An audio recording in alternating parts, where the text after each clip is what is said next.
Now, some areas there is our major challenges. I will just touch the headline, not actually. একটা police commission হয়েছিল Anderson police commission. Anderson was governor of Bengal, ঠিক আছে? তো ওনার ইসের civil সোসাইটির কথা যেহেতু আছে, ওখানে সিভিল সোসাইটি রিপ্রেজেন্টেটিভ ছিল, রিপ্রেজেন্টেটিভ ছিলেন মহারাজা অফ দারভাঙ্গা আর কি।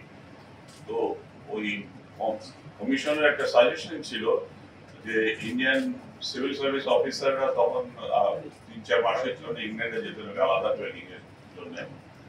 এখানে ইন্ডিয়ান পুলিশ সার্ভিসের অফিসারদেরও ইনক্লুড করা হয়। তো he was the only member who said, I do not see any benefit, any wisdom in having training of the justice dispenser and the law enforcer. তো attitude কিন্তু ওইটা ওই রকমই রয়ে গেছে।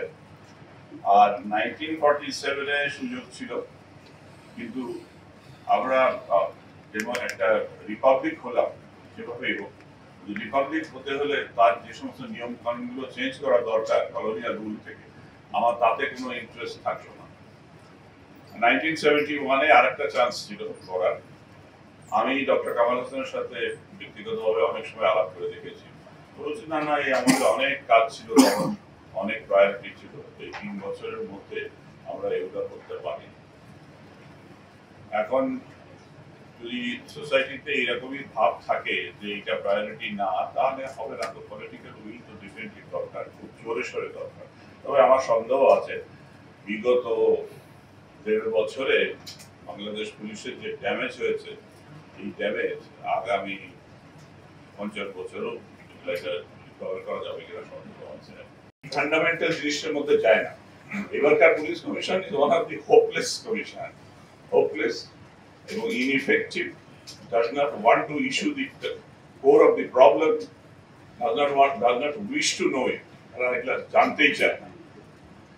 তো আপনি যদি গভর্নমেন্টের আছে পুলিশ আছে যে superintendents of the force face in the government, এই সুপারিনটেন্ডেন্টসটা কত দূর তার কোনো আগামাথা কিছু বলার নেই।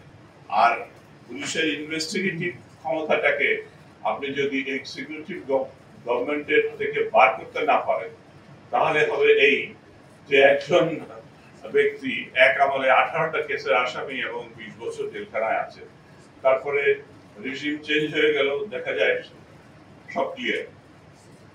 তো তাহলে পুলিশ অফিসাররা তো আঙুল চষার জন্য বসে নেই। The Police Act of 1861 has to be changed, altered in the light of present situation. What changes?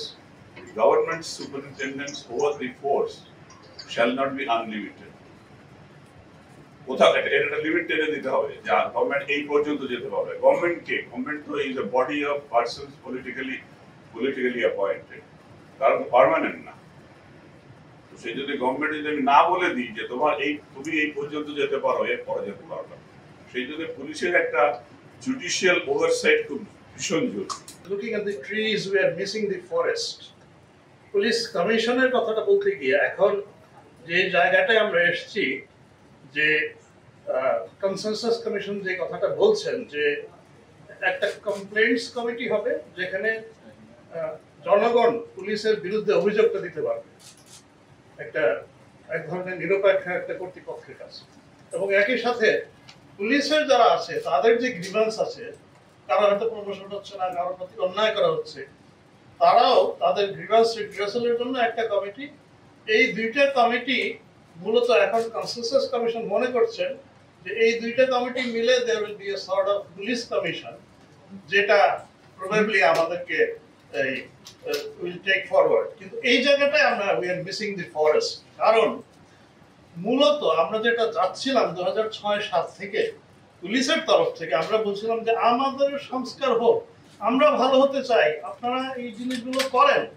আমরা 2006-07 থেকে এই 1861 সালের যে পুলিশ আইন, যেটা ব্রিটিশ কলোনিয়ালরা করে গেছেন, যেখানে সুপারিনটেন্ডেন্টস অফ দ্য গভর্নমেন্ট দেওয়া আছে অসীম, আমরা বলেছিলাম যে এটাকে চেঞ্জ করতে হবে। আমরা এটাকে পরিবর্তন করে একটা প্রস্তাবনা দিয়েছিলাম, নতুন একটা পুলিশ অ্যাক্ট করে এবং সেটা 2007 থেকে 2024 পর্যন্ত এই 18 বছর ইটস স্টিল স্লিপিং। এই জায়গাটা আমরা যেটা বলছিলাম যে এখন রুলস অফ বিজনেসের কথা যাই বলেন আর যত এক্সিকিউটিভ অথরিটির কথা যাই বলেন, অ্যাকচুয়ালি আমরা যদি প্রো পিপল পুলিশ করতে চাই, আমাকে এক sort of autonomy or independence আমাকে দিতে হবে। So police should be actually taken away from the control of the executive authority of the ministry. এটা একটা ইন্ডিপেন্ডেন্ট বডির কাছে থাকুক, এই independent body can exercise and control everything. সেটা আমরা বলেছি it should be composed of people on the citizens of the country. এখানে এমিনেন্ট লয়ার থাকবেন, বিচারপতিরা থাকবেন, এখানে এমিনেন্ট হিউম্যান রাইটস অ্যাক্টিভিস্ট থাকবেন, এট দি সেম টাইম এখানে ট্রেজারি বেঞ্চের থাকবেন, এমপি থাকবেন, এবং অফকোর্স অপোজিশনের। It is a very broad based body. এখন সেইটার আন্ডারে আমরা বলছিলাম যে পুলিশের নিয়োগ, পদোন্নতি, পদায়নের নীতিটা ওনারা করে দেন, কিন্তু মিনিস্ট্রি ওটাকে এক্সিকিউট করে, কিন্তু নীতিমালাটা ওনারা করে দেন। ফাংশনাল ইন্ডিপেন্ডেন্স যেন আমার থাকে। আমি মামলায় কাকে অ্যারেস্ট করবো, কাকে আমি জেলে পাঠাবো, কার বিরুদ্ধে চার্জশিট দিব, এটা যেন আমি নিজে করতে পারি। এটা যেন আমাকে মিনিস্ট্রি থেকে কোনো রাজনৈতিক নেতৃত্ব যেন আমাকে এটা ডিক্টেট যেন না করে। এই জায়গাটা আমরা চাচ্ছি আপনাদের কাছ থেকে। This is the forest actually we are missing. শুধু কমপ্লেন্টস কমিশন আর রিগ্রেসাল এই যে কমিটি দিয়ে হবে না। এই জায়গাটায় যদি আপনারা অনুগ্রহ করে একটু চিন্তা করেন, এখানে অত্যন্ত আমার মনে হয় যারা সারা জীবন কাজ করে এসছেন মানুষের জন্য এবং হিউম্যান রাইটস নিয়ে, করাপশন নিয়ে, আমার মনে হয় যে ওনারা এটা ফিল করেন। এবং আমরা চাচ্ছি সেই 2006 থেকে অনুগ্রহ করে আপনারা এই আওয়াজটা একটু করেন, জোরদার করেন। আপনাদের তরফ থেকে আমরা এটা চাই, এবং তাহলেই আমরা শুধু accountability, transparency and adherence to rule of law, এটা হয়তো আমরা করতে পারবো।